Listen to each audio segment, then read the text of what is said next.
Hey everyone, Austin Maier here, your business manager, financial secretary of Local 111. Some things we've got going on this month. Asplundh ratified their agreement at both the Xcel location and the Loveland. We also are still in negotiations with ArborWorks. Also an update regarding the system operators at United Power. They did vote to unionize and we're going to begin negotiating their first contract coming up.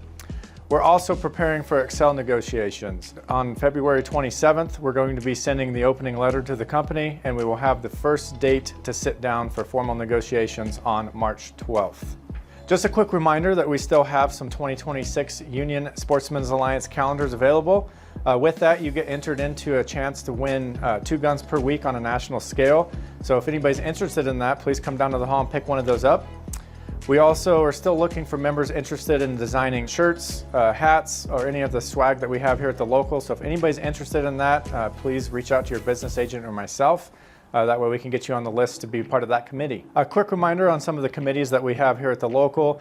As I've stated in previous months, EWMC meets on the first Monday of every month.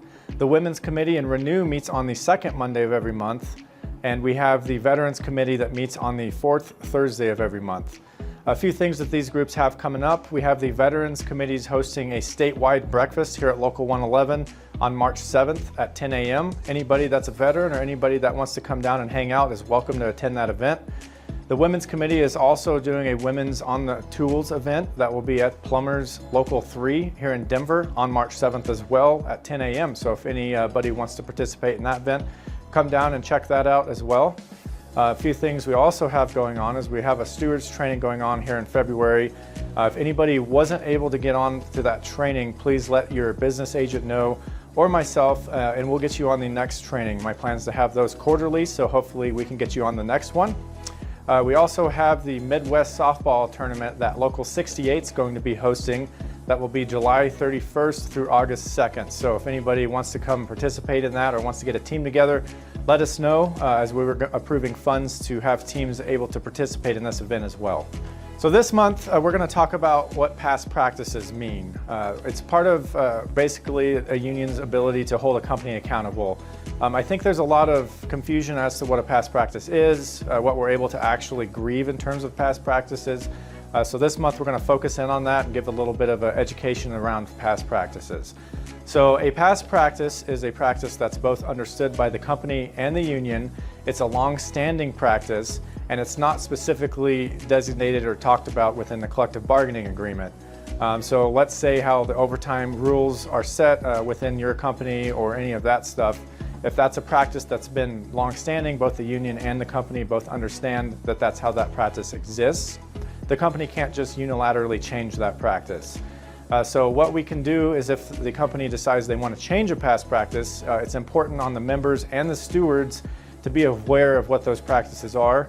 Let your business agent know. Anytime you get like a gut feeling as to, hey, we've always done it this way, and now all of a sudden they're changing this practice.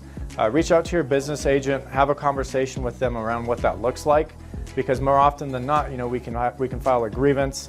We can talk about it because the company is obligated to negotiate with the union if they're wanting to change one of those past practices. One thing that needs to be made very clear is that if it's something that's laid out in the collective bargaining agreement and the company hasn't been honoring that language and then basically comes and says, hey, from this point forward, we're going to honor that language in the collective bargaining agreement or your contract, at that point, that then goes back to what the language is in the contract. That's in itself not a past practice because there's language in the contract that exists. The company just wasn't following the contract. So a few things before we wrap up. As I've said every month, please be aware of your mental health and talk with one another. At the end of the day, we're really our brothers and sisters keepers. So make sure you're watching out for your coworkers that are working next to you day in and day out. Oftentimes, mental health goes unnoticed out on the job site, so please make sure you're still in contact with anybody as any issues are coming about. If you're having some mental health, please reach out either to your company's EAP or the union negotiated EAP and reach out for some help. We still are losing too many of our brothers and sisters on a monthly basis. If anybody is interested in becoming a steward, Please reach out to your business agent as well. We always are interested in having some more stewards on the job site. So if you've been through the steward training, we can talk about naming you a steward, or we can get you involved in the next steward training. As I've said previously, we're planning on having those quarterly. The last thing I want to say too is make sure you guys are updating your beneficiary forms. Oftentimes, if something changed within your life, if those beneficiary forms aren't updated and let's say something were to happen, we have to go off of the last updated form. So please take some time, call into the hall, log on to your websites, make sure you guys are updating those beneficiary forms. I also want to thank Local 68 for allowing us to utilize their hall for our all steward training. That event was a success. We had stewards from all over the state present and was able to put on a pretty good training. So I'm looking forward to doing more of those events in the coming years. With that, that's your guys' February update. As always, stay safe, stay engaged, and our strength is in our unity. I'll see you guys next month.